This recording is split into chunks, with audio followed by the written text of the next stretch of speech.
मेरे पापा हमेशा कहते थे कि जब किसी से लड़ाई करो तो सबसे पहले तो यह देखो कि हमारे पास इतनी ताकत है कि हम उससे लड़ सकते हैं। उसके बाद यह देखो कि अगर मामला बढ़ा हो तो क्या इतना पैसा है कि हम उससे लगा सकते हैं। कभी यह सोचकर किसी से लड़ाई मत करो कि एक कॉल पर मेरा दोस्त आ जाएगा और मुझे बचा लेगा, जरूरत पड़ने पर पैसे भी दे देगा। अब असल दुनिया में साहब इजराइल के साथ ऐसा ही होता नजर आ रहा है। असल में इजराइल को लगता था कि ईरान और अमेरिका वैसे ही दुश्मन है, जैसे ही हम ईरान से लड़ेंगे तो अमेरिका खुश हो जाएगा और डे 1 से हमारा साथ देगा। लेकिन शायद अब दोस्तों यह गलती इजराइल को भारी पड़ता नजर आ रहा है और अब नौबत यह आ गई है कि अगर यह लड़ाई ज्यादा दिन चली तो इजराइल की हालत हाथ में कटोरा लेकर बाजार में खड़े होने वाले भिखारी की तरह हो सकती है, क्योंकि जो जंग इजराइल लड़ रहा है उसमें करीब 6000 करोड़ रुपया रोजाना खर्च हो रहा है। जी हाँ, 6000 करोड़ बात हजम नहीं हो रही है ना। रुको जरा शुरू से शुरू करते हैं। 13 जून 2025 की सुबह इजराइल ने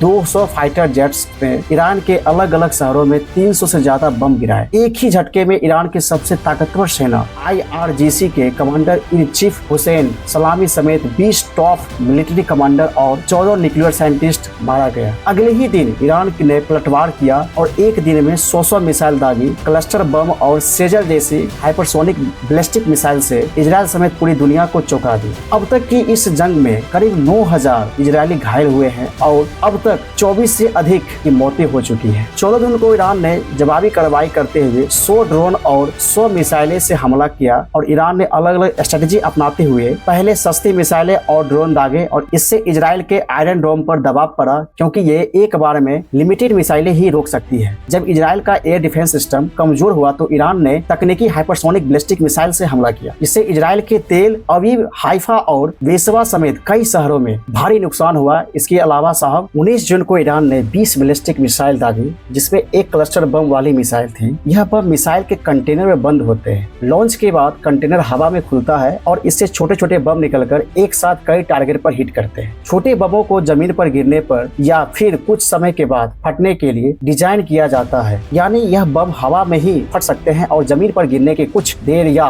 कुछ सालों बाद भी फट सकते हैं। ईरान ने लगातार हमले में 21 जून तक इजराइल के 24 लोग मारे गए और 900 से ज्यादा अधिक लोग घायल हुए। इसके अलावा ईरान ने इजराइल के 3 F-35 फाइटर जेट गिराने का भी दावा किया। इजराइल के स्टॉक एक्सचेंज, बिल्डिंग, अस्पताल, मोसाद हेडक्वार्टर और रिहायशी इमारतों को भी काफी ज्यादा नुकसान हुआ। अब यहाँ पर इजराइल की दिक्कत सिर्फ एक नहीं है। जब कोई भी जंग होती है साहब तो उसमें पैसा भी खर्च होता है और यहाँ पर भी दोनों देशों का पैसा खर्च हो रहा है। और जिस तरह यहाँ पर मैंने आपको दोनों देशों की मिसाइलें गिना दी, उससे आप खुद भी एक अंदाजा लगा सकते हैं कि कितना पैसा लग रहा है। बल्कि ईरान और इजराइल के बीच यह जंग अब सिर्फ मिलिट्री वाली जंग नहीं बची है, अब ये इकोनॉमी वार में बदलती जा रही है। Ex Israeli defence adviser brigadier general Reem Avena के मुताबिक इस जंग में इजराइल को रोजाना 725 मिलियन यानी करीब 6000 करोड़ रुपया खर्च पड़ रहा है। इसमें सिर्फ मिसाइल, जेट फ्यूल, बमबारी और सैनिक तैनाती जैसे डायरेक्ट एक्सपीरियंस भी शामिल है। पब्लिक इंफ्रास्ट्रक्चर को हुए नुकसान और प्रोडक्टिविटी में गिरावट को भी जोड़ा जाए तो असल खर्च इससे कई ज्यादा हो सकता है। 13 जून को ईरान पर अटैक के बाद पहले 2 दिन में इजराइल का खर्च 1.45 अरब डॉलर यानी करीब 1500 करोड़ तक पहुंच गया था। इसमें से करीब 5000 करोड़ बमबारी, जेट इंजन और बाकी डिफेंस ऑपरेशन में खर्च हुए हैं। इजराइल का सबसे बड़ा खर्च ईरानी मिसाइलों और ड्रोनों को रोकने के लिए आयरन डोम पर एरो और डेविस स्लिंग जैसे एयर डिफेंस सिस्टम पर हो रहा है।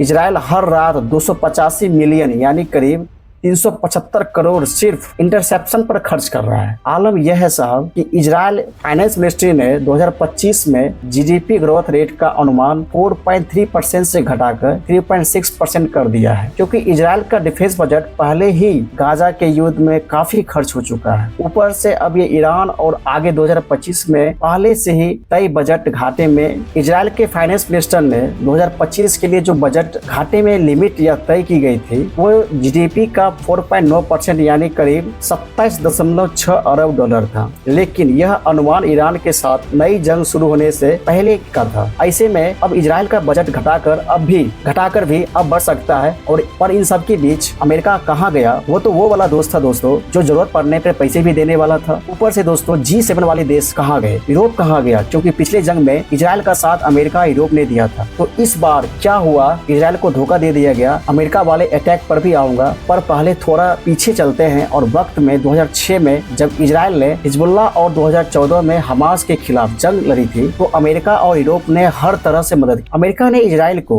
मिलिट्री हेल्प, खुफिया इन्वेंशन और डिप्लोमेटिक सपोर्ट यह सब कुछ दिया था। इजराइल ने हिजबुल्लाह और हमास पर ऑपरेशन गाइडेड बम भी दागे जो अमेरिका ने दिए। यूनाइटेड नेशन में अमेरिका ने इजराइल के खिलाफ प्रस्तावों को वोट भी कर दिया था।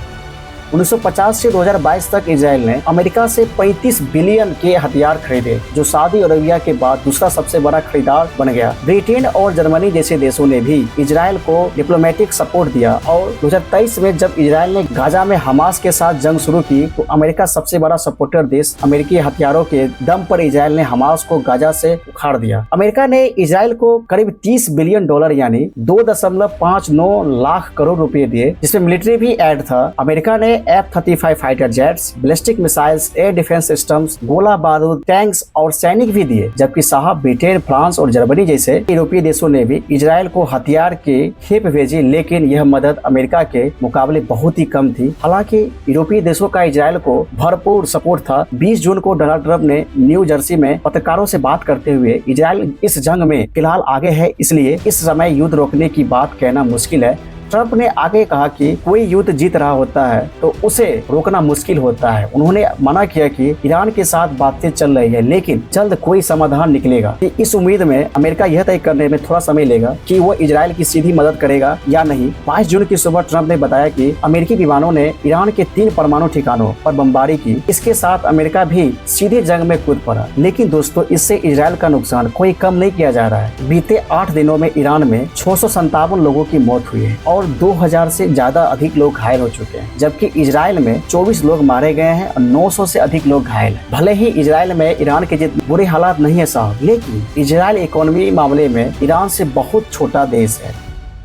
21 जून को Iran news agency Fars news ने दावा किया कि इजराइल ने सुबह ईरान के इस वाहन न्यूक्लियर साइट पर हमला किया है। IDF के प्रवक्ता EP ग्रिफिन ने बताया कि इस वाहन में परमाणु साइट पर यह दूसरी बार हमला किया गया है। इस बार न्यूक्लियर साइट के एक सेंट्रीफ्यूज पर बमबारी की गई। इजराइल इससे पहले भी कई बार ईरान के न्यूक्लियर ठिकानों पर निशाना बना चुका है। इजराइल ने 19 जून को ईरान को अराक और फोर्डव न्यूक्लियर साइट को निशाना बनाया था। टाइम्स ऑफ इजराइल को सेना ने बताया कि जंग की शुरुआत से अब तक 470 से ज्यादा ड्रोन यानी लगभग 99% ड्रोन को मारा गया है। 20 जून की रात को भी ईरान ने 40 ड्रोन हमले किए और इजरायली एयर डिफेंस सिस्टम ने सभी 40 ड्रोनों को मार गिराया। लेकिन इजराइल की सबसे बड़ी दिक्कत अब हथियार नहीं है बल्कि इंटरसेप्टर मिसाइलों का स्टॉक बन गया है। रिपोर्टर्स के मुताबिक दुनिया का सबसे एडवांस एयर डिफेंस सिस्टम रखने वाला इजराइल के सील टूटने के कगार पर है। बीते एक हफ्ते में ईरान ने 450 से ज्यादा मिसाइलें दागी, जिनमें 360 को इजराइल सिस्टम ने रोक लिया, लेकिन 40 मिसाइलें शहरों में आकर गिरी। इजरायली सैन्य अधिकारियों का अंदाजा है कि साहब अगर ईरान हमले की मौजूदगी रफ्तार बनाए रखता है तो महज 12 दिन में इजराइल की इंटरसेप्टर मिसाइलें खत्म हो सकती है।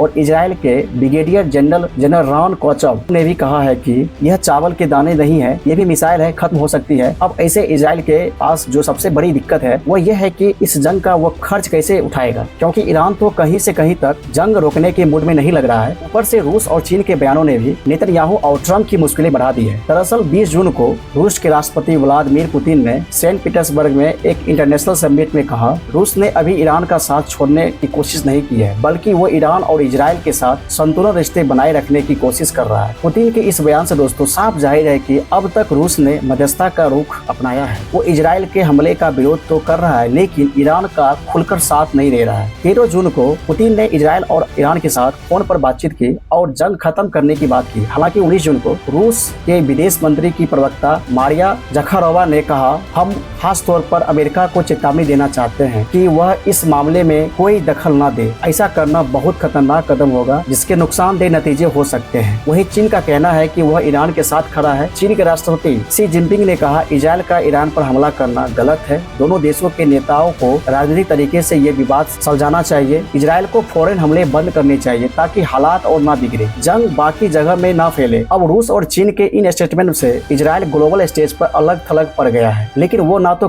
कमजोर हुआ है दोस्तों, और न ही डरा हुआ है। जब तक रूस और चीन ईरान के लिए जंग के मैदान में नहीं उतरते तब तक इजराइल और अमेरिका के लिए कोई मुश्किलें नहीं बढ़ी है। हालांकि रूस और चीन दुनिया की दूसरी और तीसरी सबसे बड़ी ताकतें हैं। अगर ये दोनों देश ईरान को मिलिट्री सपोर्ट देते हैं तो इजराइल और अमेरिका की मुश्किलें बढ़ सकती है। जब यह दोनों देश मिलिट्री सपोर्ट देकर ईरान के साथ खड़े होंगे तो अमेरिका और इजराइल से टकराव बढ़ जाएगा और अमेरिका भी खुले तौर पर इजराइल के साथ खड़ा होगा। ऐसे में हालात बहुत ज्यादा खतरनाक हो जाएंगे, क्योंकि यह फिर कुछ और नहीं बल्कि तीसरे वर्ल्ड वार की शुरुआत होगी। इसलिए मैंने शुरू में कहा कि ईरान पर हमला करके इजराइल पूरी तरह से फंस गया है।